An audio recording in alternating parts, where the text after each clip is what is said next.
All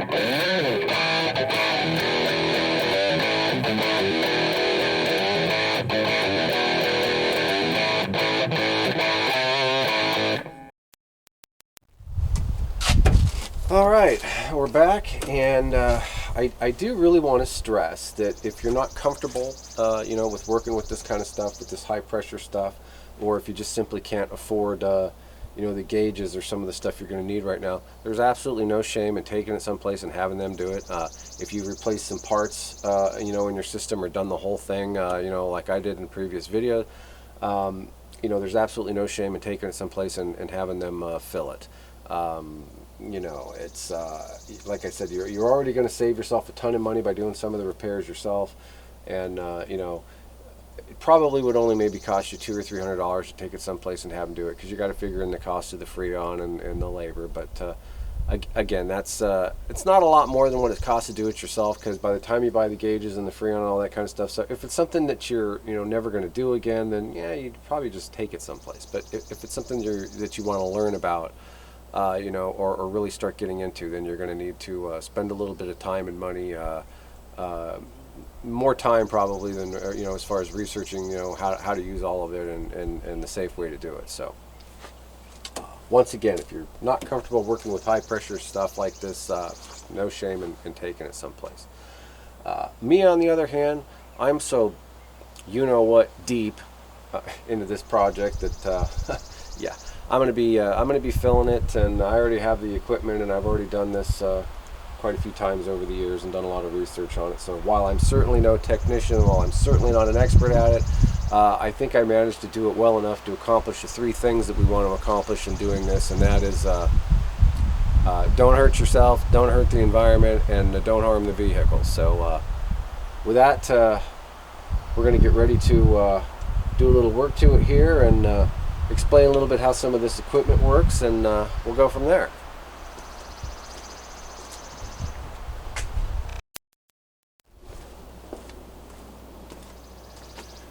All right, we're back here and trying to move the camera a little bit just for some different angles to see what works best, and also trying to it's a little bit windy out today, and I got a lot of audio commentary, so I don't want to have too much of it drowned out by the wind. I have enough problems with my audio already. So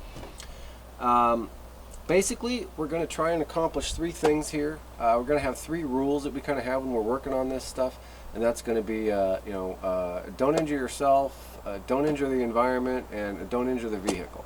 So those are the three things that should be your basic rules of air conditioning work, much like gun safety or driving a car or whatever you may have. So with that, we're going to describe these some of the stuff we've got here a little bit here.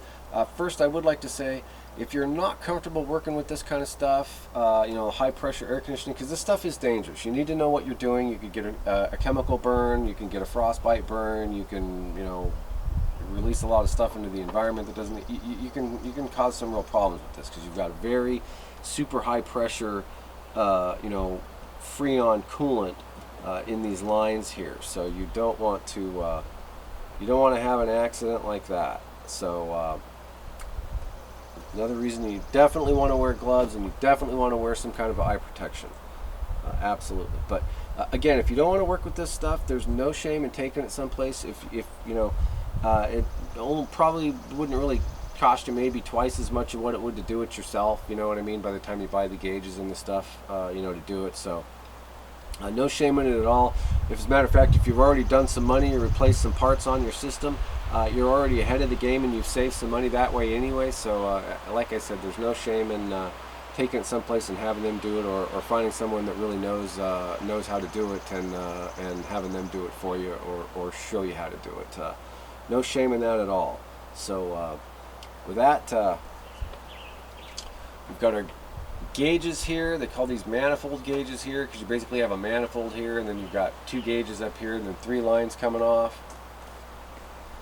This right here is basically a tap, a freon tap. You put this into the can of freon and hook it up to your gauges here, and that's how you fill the system. In the old days, you would just basically screw this onto the bottle, have a hose come out, you'd put it on the suction side, you would just screw this down and open it up and just pretty much just empty the can in there. Or you could maybe turn the valve off and save a little bit if it would save in there. But it was pretty pretty ghetto, pretty redneck back then. And this right here, some of you may be like, holy crap, that thing's like ancient. Yeah, remember what they used to come in a metal box. They were in a metal box. Then they switched to plastic, and now I don't even know if you can get them anymore. I mean, I'm sure you can, but I think now it's pretty much all the electric vacuum pumps. But this is basically a Venturi in a box, and if you don't know what a Venturi is, if you shoot enough air down a given path and somewhere in that tube there's a hole at the right place at the right angle, as all that air or water for that matter is hauling ass down that tube, because there's a hole or a Venturi as they would say, it'll draw more air in or more of whatever. And so basically what this does is you're shooting a whole bunch of air through here with an air compressor, and it's creating a vacuum. And you hook up this to your gauges here. Your gauges will all be hooked up to here, and then this will hook up to one of the lines on the gauges. And the idea is that you're basically going to vacuum all the air out of this system. Just imagine if you had any kind of a hose. Well, you could cap the ends of the hose off, but then you're going to have all that air that's in the middle of the hose there. You don't want any more air. You don't want any air or any moisture or anything inside your air conditioning system, because the less of that you have in there, the better it's going to work and the more efficient it's going to be.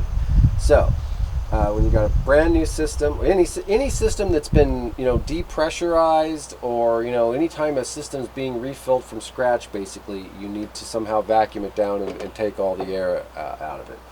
Like I said, these things used to come in a metal box. It was the same thing inside of here, it just they came in a metal box. Then they switched into this. Now it's an electric pump that you just plug into the wall and hook up to this. These still work perfectly well. These you use an air compressor with these, so I'll be going over that. So all right, I've already kind of went over this stuff just a little bit here, so I'm going to kind of gather myself and figure out the next step I'm going to go for in the video here. Again, I'm really going to try and take my time here, and this is going to be a really controversial video because a lot of people don't want anybody screwing with this stuff at all. And like I said, if you're not comfortable doing it, that's fine, and I understand it. But if you're going to do it, you can do this quite safely. You can do this without, as I said, our 3 rules. You can do this very easily without violating our 3 rules, which is harming yourself, harming the environment, or harming the vehicle. So with that, I shall return.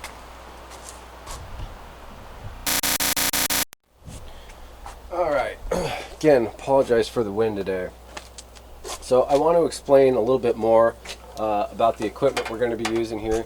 Again, I already kind of described the manifold gauges here. Basically, you've got 3 hoses on your manifold gauge. All air, all air conditioning systems are going to have a high pressure side and a low pressure side. And that pretty much goes for the air conditioner on your refrigerator or the one on your car.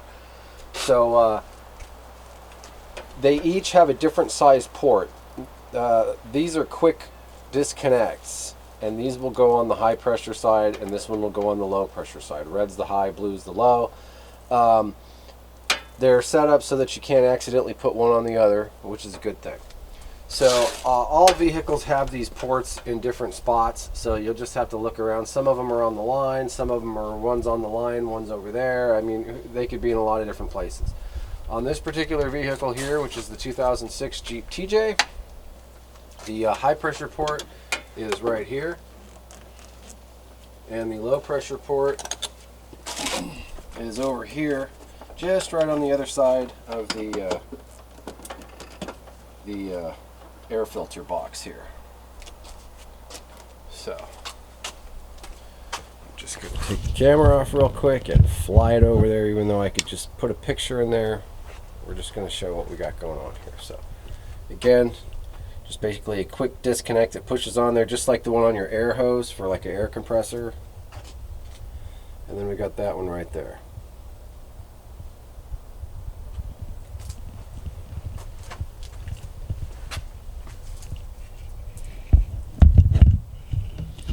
All right, so we got the high pressure and the low pressure. Then we've got this one here. This one here is what you would put oil into or through. You could put a UV dye in here.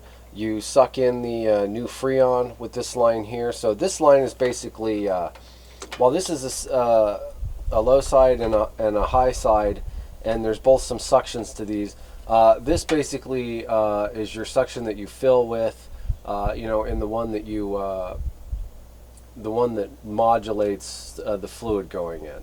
In other words, like I said, you could put oil in this, you could put UV dye in this, or you could hook this, you would hook this up to your Freon can.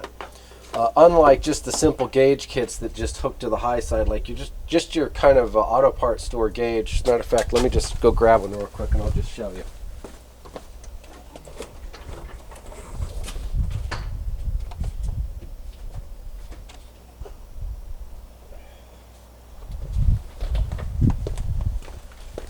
This is a pretty common gauge these days to get in the auto parts store. Make sure I'm not zoomed in too close here to any of this stuff here. These are actually, I'm telling you, man, these are like high-tech. These would have been like a high-tech professional set, like back in the 80s when you needed some Freon, man, because just screwing the can in here and then just putting that on. But this is what you get, and like I said, for just topping it off, or filling it if it's low, these are okay, and you can use these if you know what you're doing. To evacuate a system that's new, to get all the air out of it, and make sure that it's cycling like it's supposed to, you really want something like this. So with that, so once again, just kind of look at this as your intake hose of what you're going to be, sucking your Freon in with. That is what this goes to here. This screws on to this, and then the can screws on to here. And of course we'll go over all that as we're doing it. Just kind of showing you how these gauges work for right now. So, also, because this line here is a pathway into there, it is also what you hook the vacuum pump up to.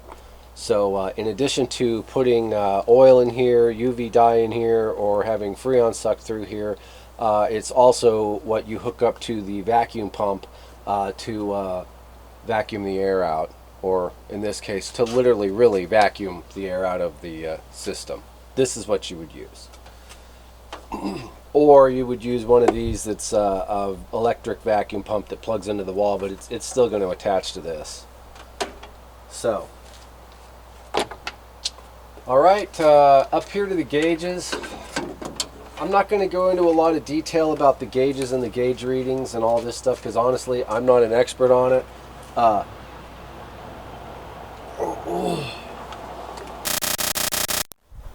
Okay, I had to edit there. I had a little... Okay, where was I? Alright. So, sorry I had to edit there. So as I was saying, I was going to go into a little bit more on these gauges and how they work. I'm not going to go into a huge long tutorial about them because I only know how they work in a very basic sense. You'll notice they each have pegs here. These are actually the stops. They aren't zero per se. They can be negative of zero if you're talking about pulling a vacuum. This gauge here, again, red, it's your high side gauge, and this one, blue, being your low side. Both of these, you'll see a suction or a vacuum on both of these gauges when you've got your vacuum pump hooked up, and they'll be sucked down to those. You'll be sucked down to those pins on there, and then you close these valves. Well, actually, you leave the valves open and you leave a vacuum on it. And as long as there's a vacuum on it, you just keep checking on it. And as long as these gauges haven't moved off their posts, you know that it's holding the vacuum still. Now, these on and off knobs here, these turn these valves, open these lines up. Basically, valves in here to shut off the flow to these lines right here. Alright. So, you use those, like for example, when you're filling it. Now, this is going to be another controversial subject, but generally speaking, when you're filling an air conditioning system, you fill it on the the low side through your suction on this side here. And when you do that, you're going to have this valve closed and be opening up this valve here. And then that suction is going to draw in your Freon through this tube here, like that. And you should be able to see it going in there through this little sight glass right here. So, now, when you have this gauge, or when you have this side open here, when you have these gauges, say you have a pressurized or a system that's working or seems to be working, or maybe it isn't working, but when you have both of these open, it basically shows you what your high side pressure is, what your low side pressure is, and then when the system cycles on and off, it'll show you some different pressures there. And basically, depending on what those readings are and those pressures, can show you how much Freon's in the system. It can show you if the system needs to be repaired in certain cases, if you really know how to read these, depending on the system. It can show you if the pressure's too high, too low. You know, if you really know how to read these things, which again I don't, but that's really where these things shine here, is you know, when you've got both of these open and you're diagnosing the system. Otherwise, it's pretty basic use. You know, you could use them just for filling the system, for vacuuming it out, vacuuming the Freon out of there, and that's pretty much how we're going to use them. So, the biggest thing that you don't want to do to break any of those three rules, which is don't injure yourself, the environment of the vehicle, is overcharging the system. That's the biggest thing you don't want to do. And all systems, somewhere on a sticker on them somewhere, or it may be missing, or you can look it up online, or the owner's manual will tell you how many ounces of Freon they take. As long as you do not put more Freon in there than that, then you do not have to worry about overfilling it or overcharging it. You can get cans in 12-ounce sizes, or you know, various sizes actually. So depending on the size of your system, you can usually pretty much just count how many cans you get. Of course, with a gauge, you know, you don't need to do that. These gauges on here, or the ones on here, if you know how to read the ones on here, will tell you, you know, when your system's got enough in there or doesn't have enough in there. But if you're just, you know, not used to doing it, and you really want to be extra sure, again, this thing here, 24 ounces of Freon, I believe. So that's 2 small cans. So as long as you don't put any more in there than that, then you know you're not going to overcharge it. You might not need the full 24. You might only need 22. You know, depending on you know, if you've got some in there and you've got 20. If it's, you know, if the thing's getting really cold and freezing you out with 20 ounces in there, and then you got 22 or so in there, you know, you don't need to put all of it in there. You could save a little bit. Again, that's just kind of how you make sure that you never overcharge a system, is you find out exactly how much it takes, and then you find out, you know, and then you buy the right amount in the cans. Now, for example, say you got a system that takes, you know, 28 ounces or something, right? Okay, then you'd buy 3 cans. You know you're good at 24 with the 2 cans, and then just part of the other can, you know, to kind of measure it, you know.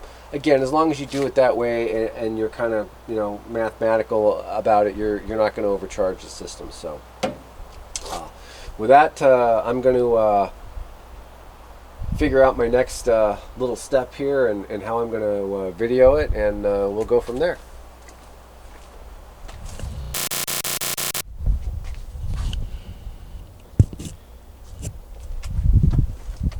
Alright, so my battery just died, and this camera has a really bad habit of giving me grief when the battery dies and not finalizing the video like it's supposed to and whatever. So we're back, and I'm just going to show you again how we're going to vacuum this down. So I think I already went through kind of a tutorial a little bit about these gauges here and how they work. You know, you got your high pressure, your low pressure. This is basically your suction line for sucking in your Freon or any UV dye or any oil that you may need to put in there. These gauges here, you know, the numbers, if you know what you're doing, tell you maybe how much is in a given system. Also, depending on how hot it is that day, you know, your pressures are going to be different. So again, I'm not a tech or an expert on reading these gauges. I know a little bit about how they work, but I'm not you know, exact about the cycling and all the different pressures that they read at different times. But again, if you know exactly how much Freon you're putting in the case of this vehicle, it's 24 ounces, so that's 2 cans. You know, you can kind of figure it out and measure it out that way. You know, if you got a vehicle that took 28 ounces, so you get 2 cans and then maybe part of another one, it's doable. That way you never have to worry about overcharging your system. Find out exactly how much Freon it takes, and you're good to go. This one is missing the sticker, so you just would look it up on the internet or look it up in the owner's manual. So with that, we got our lines hooked up here. We got both our valves open up here. These valves correspond to these here. You would you know, open or close these depending on what you were doing. Like if you're going to fill and you fill from the fill from here, fill from the suction side, or fill from the low pressure, then you'd have the high pressure one closed. Because we're trying to vacuum all of the air out of the whole system, we're going to have both of these open, and then we're going to, as I said before, we're going to hook up our vacuum pump to this. And again, this is basically a Venturi in here. It's basically shooting a bunch of air out of here, and in its path, it's creating a suction and going to suck air down this hose, and it's going to be noisy. It sounds like you got an air leak, because you do, pretty much. So screw this onto there, and we've got our air hose here. The air compressor, put that onto there, and I haven't yet opened the air valve yet. So you'll notice up here on the gauges that when let me see here. Yeah, you'll notice up here on the gauges that they will both move.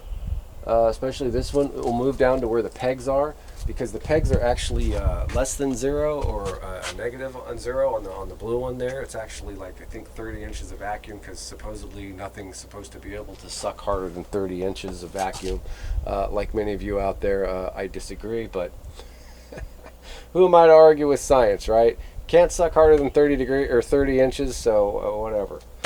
What did I say before? Degrees? Yeah, degrees, inches, whatever. I'm sure there's all kinds of horrible jokes in there. So anyways, again, we're going to put our train the camera up on these gauges here,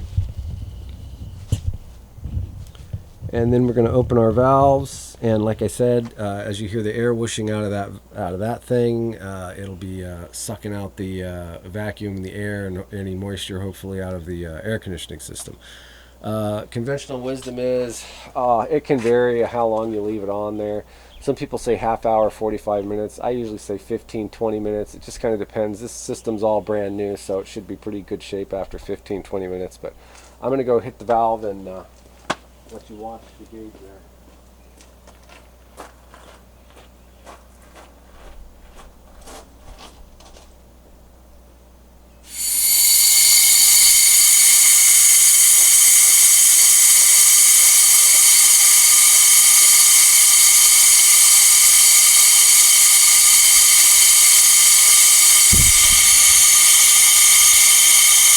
Alright, and again, we're just kind of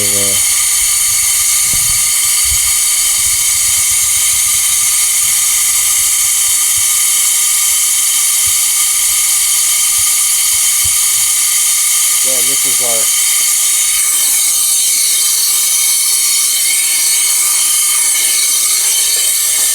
that's the old school way to do it, but it works.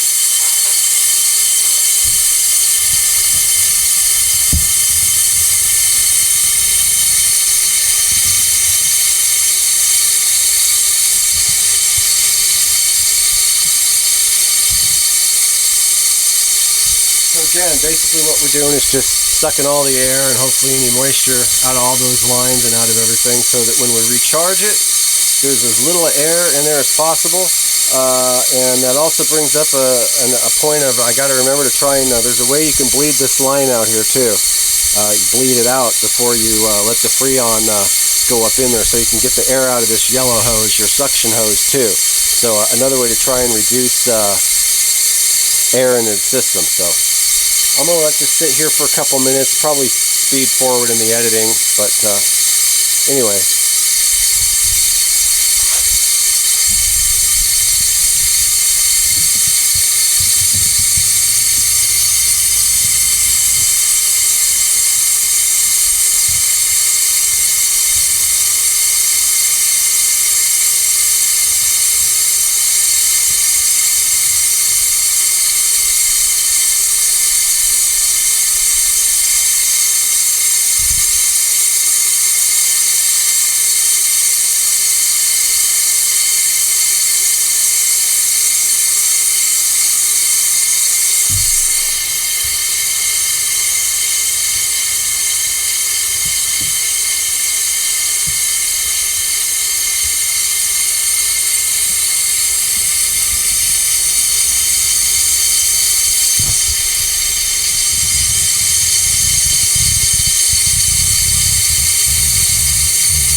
Alright, it's been a minute here or two.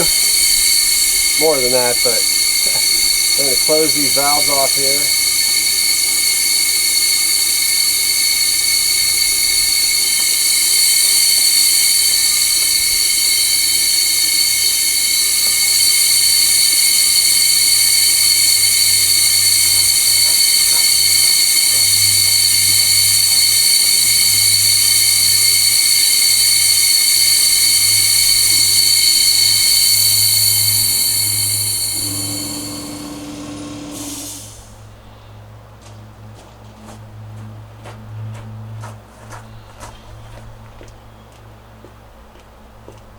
All right.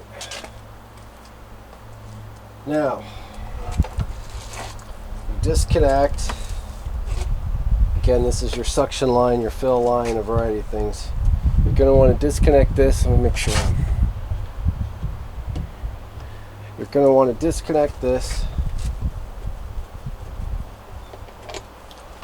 from your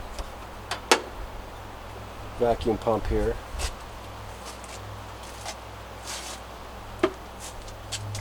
The next thing you're going to want to do, let's see, alright, well, we're still where we were, and we're going to be because we closed our valves here. The next thing we're going to want to do is we're going to want to hook up our bottle valve. I believe I've got another one that's not in the package, that has no package, it's already been opened, so I'm going to go see if I can find that, and I'm going to grab a couple of cans of Freon, and I shall return. Stick with me.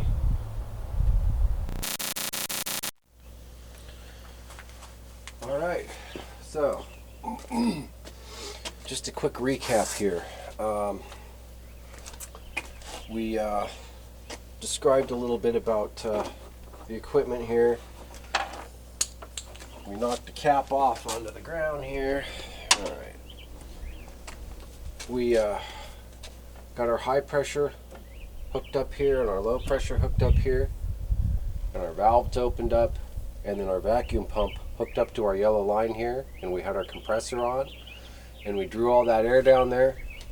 And then after I got it vacuumed down really good, well, vacuumed down with this really good, I shut these valves, and so that keeps the air from, anything from coming back in there when you disconnect the compressor. Which I'm going to do now. I'm disconnecting the suction line here. I'm going to set this over here.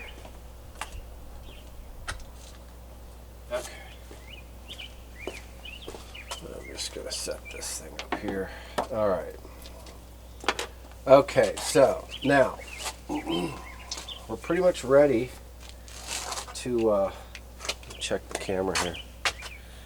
Yeah, we're pretty much ready to start putting some fluid in this thing, or some Freon in this thing. So what you want to do, definitely put on some eye protection of some kind, or gloves. Doesn't have to be, these are just my son. These things are, I wear them all the time. I wear contact lenses, so I always have a glare, so I'm always wearing sunglasses. And then because I'm always doing stuff like this, I'm just always wearing them one way or another for some reason. So, but make sure you wear eye protection and gloves. Okay, so we've got all this shut off here. The system is basically vacuumed down, and we want to basically take this thing here. Now, some of these cans, you got to pay attention. There's a lot of different kinds of refrigerant, and when I say that, there's a 1, 2, 3, 4 something or other now too that's on the same shelf as the 134, so pay attention and don't grab that.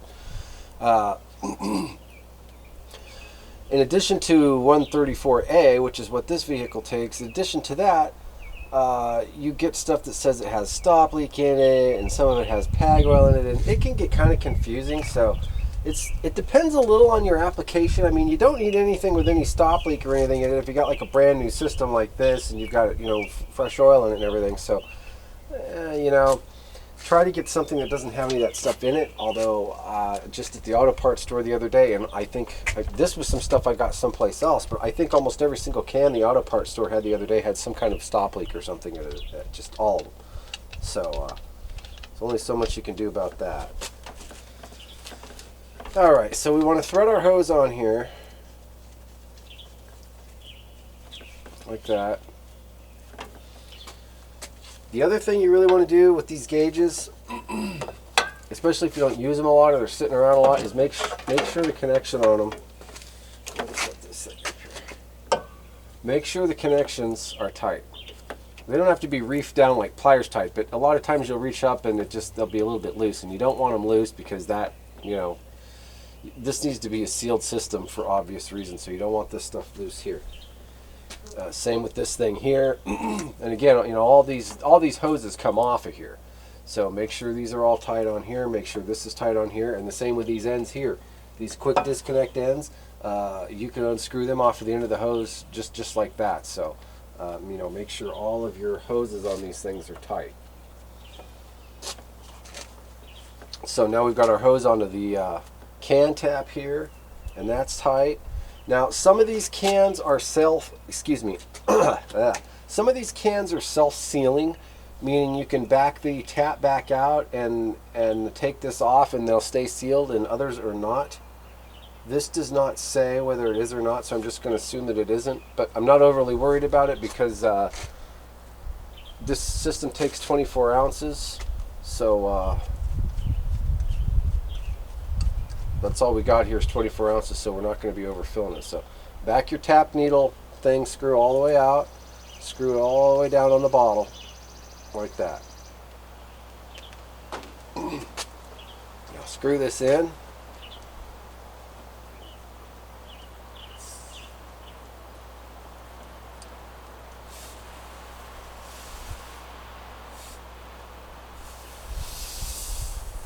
Sometimes you get a little bleeding around that seal there. That's okay.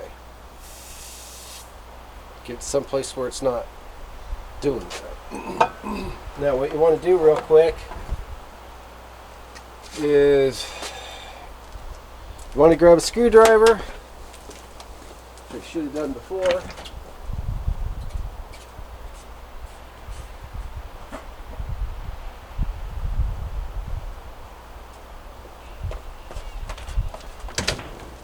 Sorry about that. Let me check and make sure we're still rolling over here. Okay. You want to grab a screwdriver, and right here there's a Schrader valve, and with this valve open and this pressurized, you want to hit this little Schrader valve here.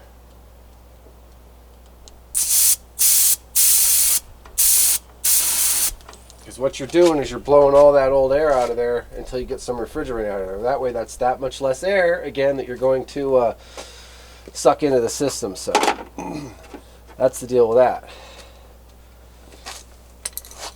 All right. So then we're going to back. Let's see. Like I said, I'm not sure if these things automatically seal themselves or not.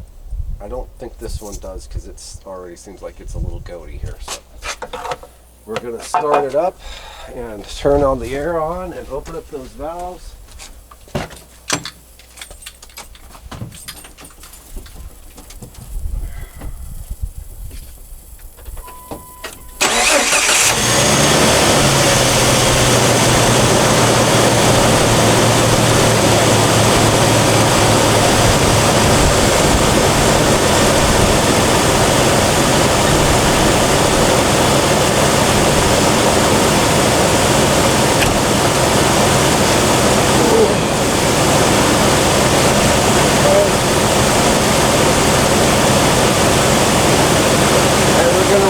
High side closed, we're going to open up the low side.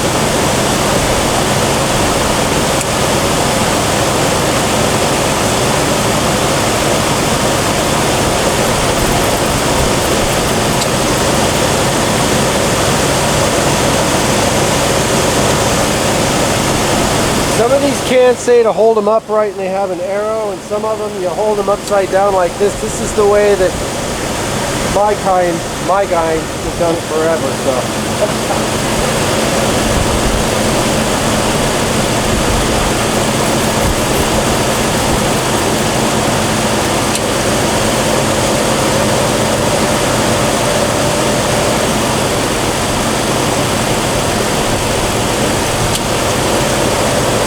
You can hear that compressor clicking off and on, and this can's about empty here.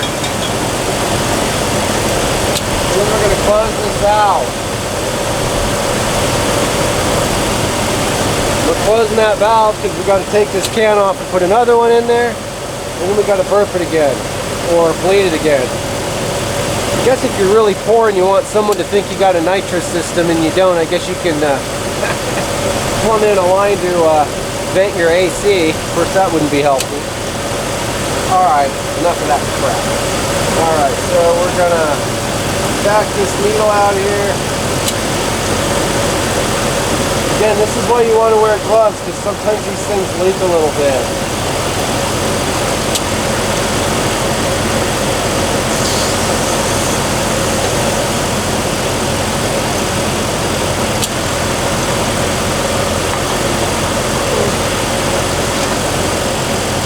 Again, I'm sure you can kind of see those gauges kind of moving back and forth there.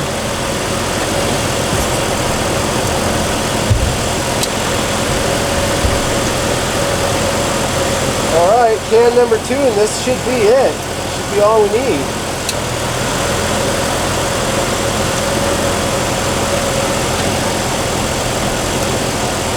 Everything again. Run this down in there.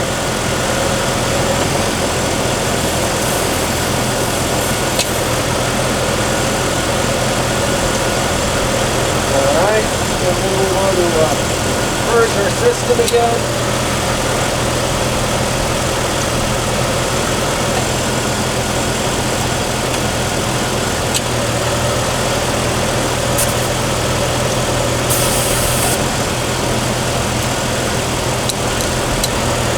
Ready to race.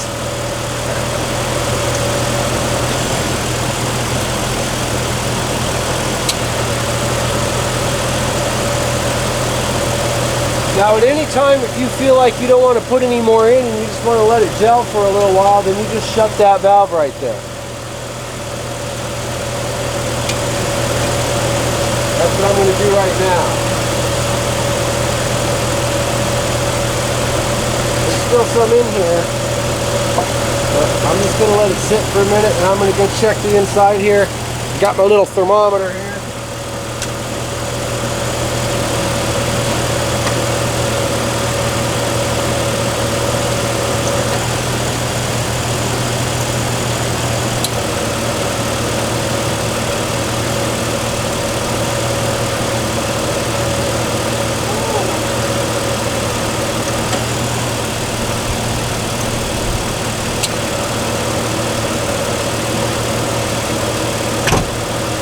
Yeah, it's cold. I mean, it's definitely cold here. I'd say there's probably maybe 2 or 3 ounces left in here, you know, out of a 12-ounce can. That compressor seems like it's cycling on and off just a little bit more than it might need to be. So I'm going to put just a little bit more of this in there. The pressure, I'm not an expert at reading the pressures on these gauges, but I know that one there can be just a touch hot. You also have to take into consideration the temperature outside as well. That makes a difference on, once again, if you're not exactly sure how much it takes, or if you're kind of playing around with, again, that's where these gauges really shine. If you know exactly what pressures you should have with the temperature outside, then you can find, you know, maybe the exact amount to put in. But like I said, 24 ounces, we're almost used up with this one. Just going to put another couple squirts in there and see where we're at. It definitely feels cold inside.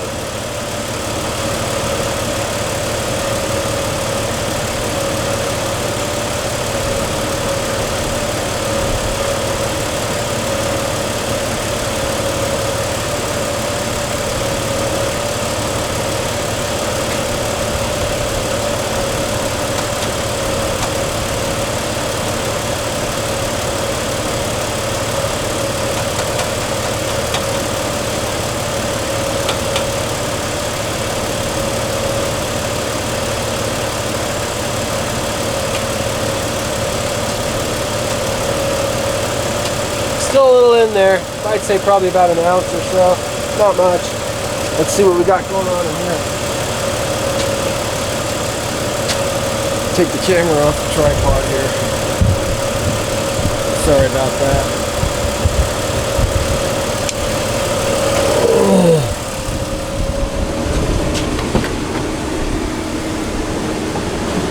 Oh. Okay, what's our little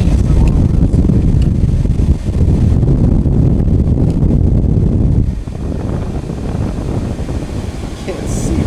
It says that's like right on 40.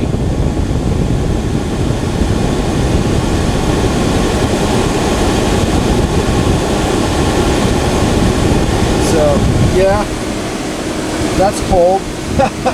I don't think it's probably actually 40. Maybe a little warmer than that, but I don't know. It's just cold. That duck's gonna have to grow some feathers. Alright now. Okay. That's gonna set this thing back on the tripod here. Ah.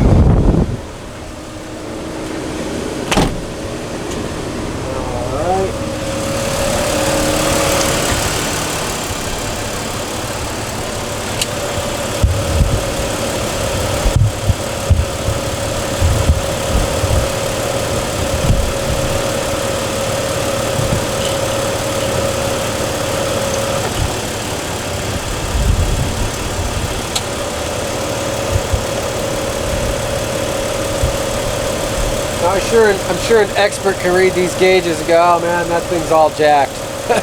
But it's colder than hell in there, and it seems to be working okay, so.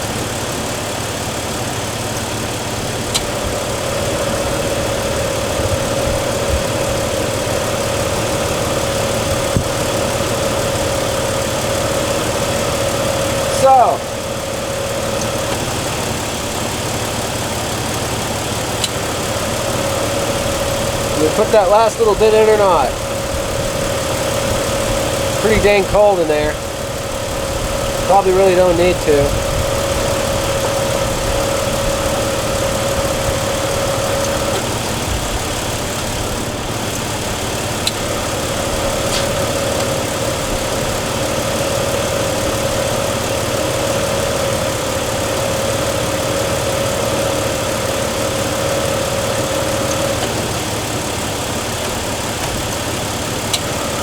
Yeah, man, it's still holding it like 40 degrees in there, so.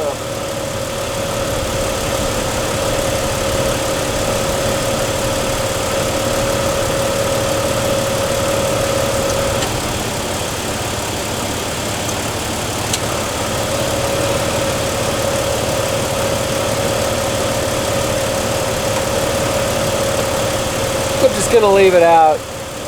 And that's kind of what I'm talking about there, you know.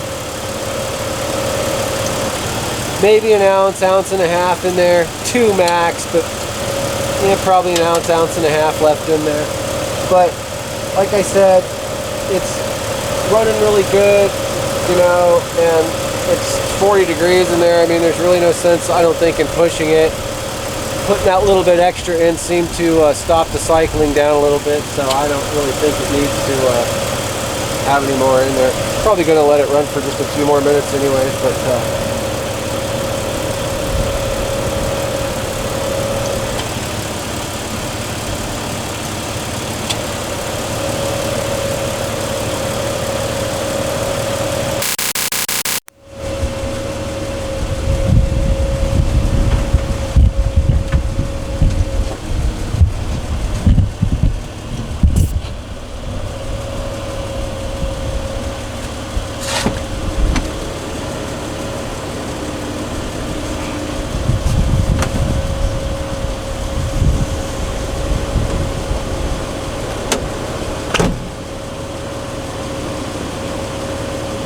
yeah, I mean,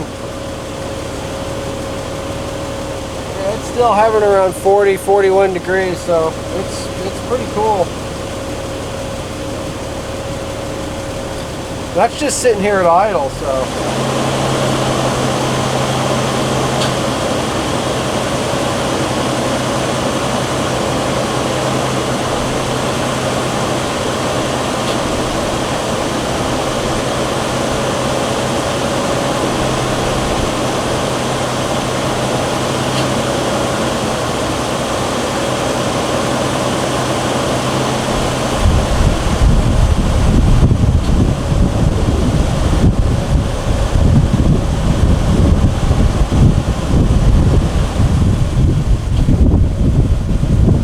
Yeah, it's colder than hell, so.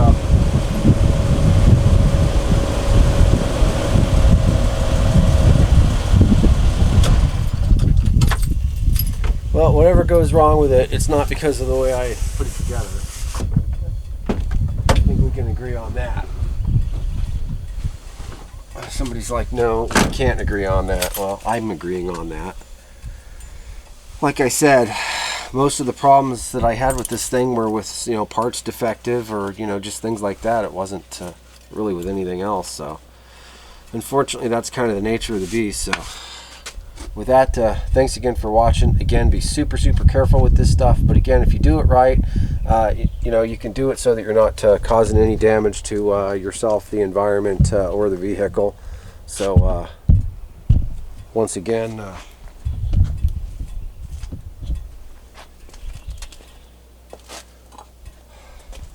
thanks again for watching, and stay cool.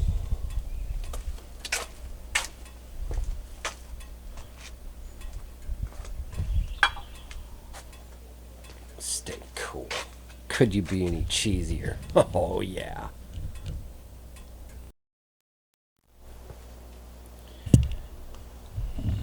Okay.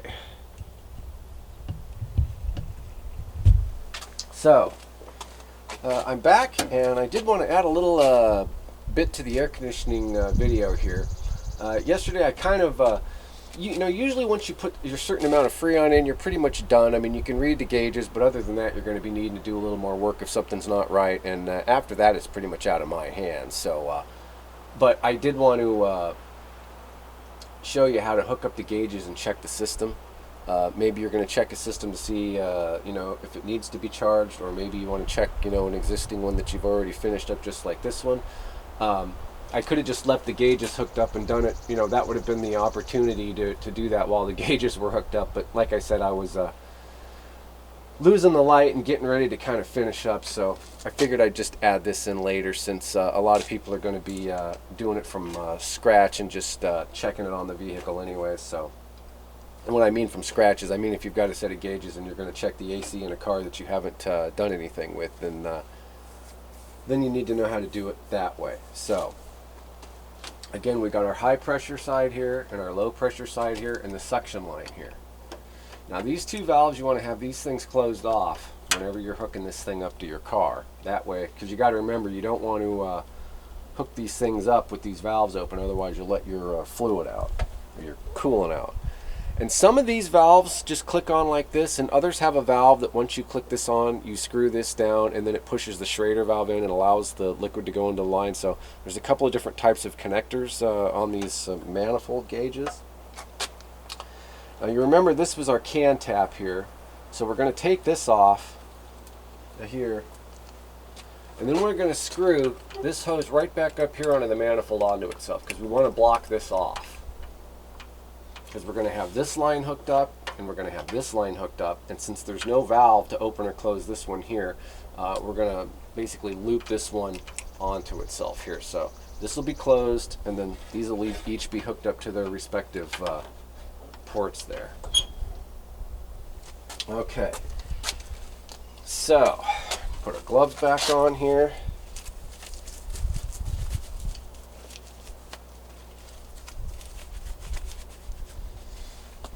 Going to go ahead and we can go ahead and just put our gauges on here. We don't have to have them running yet. What we're going to do is we're going to put our gauges on here, and we're going to start it up and let it run for a few and check our readings. Like I said, I am not an expert by any stretch with these gauges. There's certain pressures where they're supposed to be, and again, that depends on the temperature, it depends on your system. It depends on a lot of things, but there are some kind of generalities of where it should be, you know, kind of generally. And so that's kind of what I'm going to check. And again, I just wanted to show everyone how to hook these up properly to kind of diagnose whether there's any Freon in a given system at all. So that's kind of what I'm going to do here. So that one up there.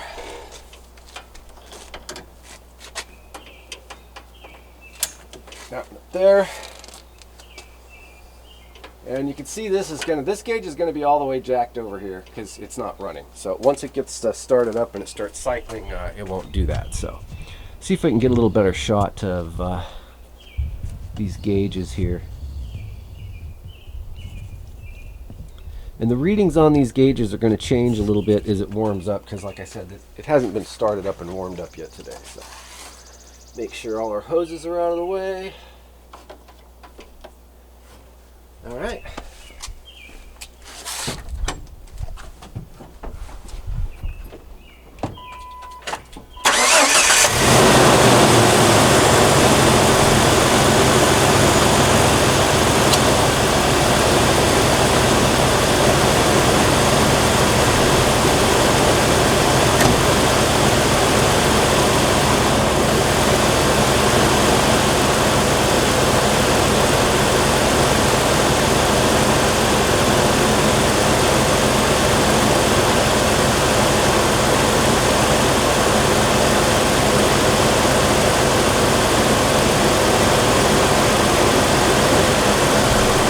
Okay, so I believe it's that one gauge looks like it's between about 50 and 60 on the low pressure side, which is about where it should be.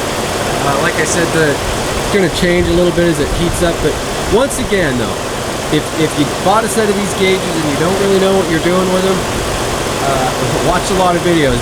Please watch more videos than this one, because this is not the official charge your air conditioning video. This is, like I said, kind of on the heels of, redoing all the other stuff on this particular vehicle. So,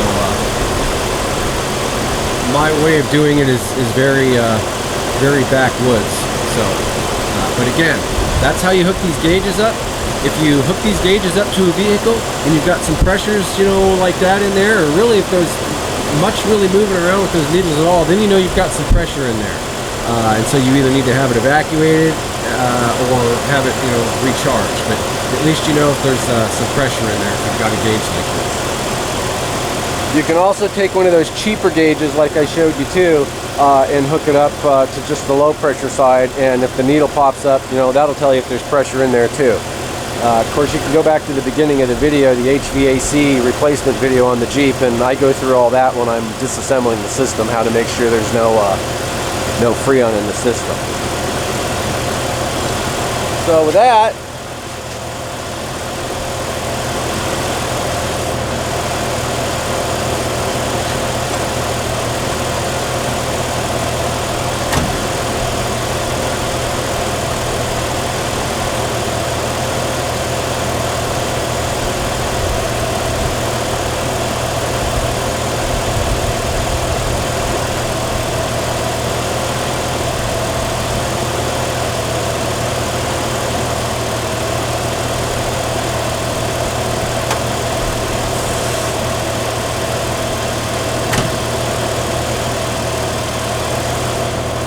little inside thermometer in there is at about 50 and going down, so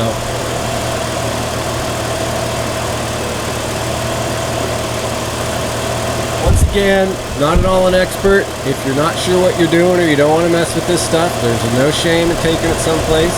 But like I said, I've done this enough times where I can come pretty close without causing too many problems. There is a certain and again, these gauges, where the gauges are, that a lot of times, if you know what you're doing and you know how to read them, depending on the type of refrigerant you're using, depending on your air conditioner system, and depending on the temperature outside, can all affect kind of where those readings are supposed to be exactly. But there are some kind of general areas, for air conditioning systems in general, and it seems to be kind of falling in there right now. So again, some people will use a lot of other methods to get the exact amount in there, and that's okay. Once again, a little backwoods here, not too backwoods. Like I said, thing calls for 24 ounces, put a little bit less than that, and it was running cool. So I think for doing it the way that I did it, I did a pretty clean job. Once again, I think I adhered to the 3 rules of air conditioning work, which is don't harm yourself, don't harm the environment, and don't harm the vehicle. So I think we did pretty good on that. Running fine. Seems to be, the air conditioner doesn't seem to be cycling on and off. It's going to stay on obviously until it starts to reach temperature inside. But otherwise,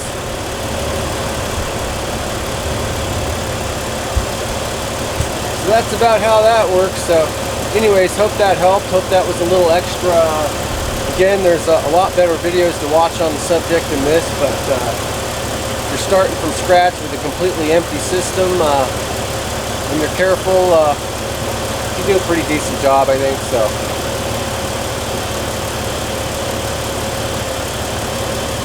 I'm going to go for a drive and cool off a little bit.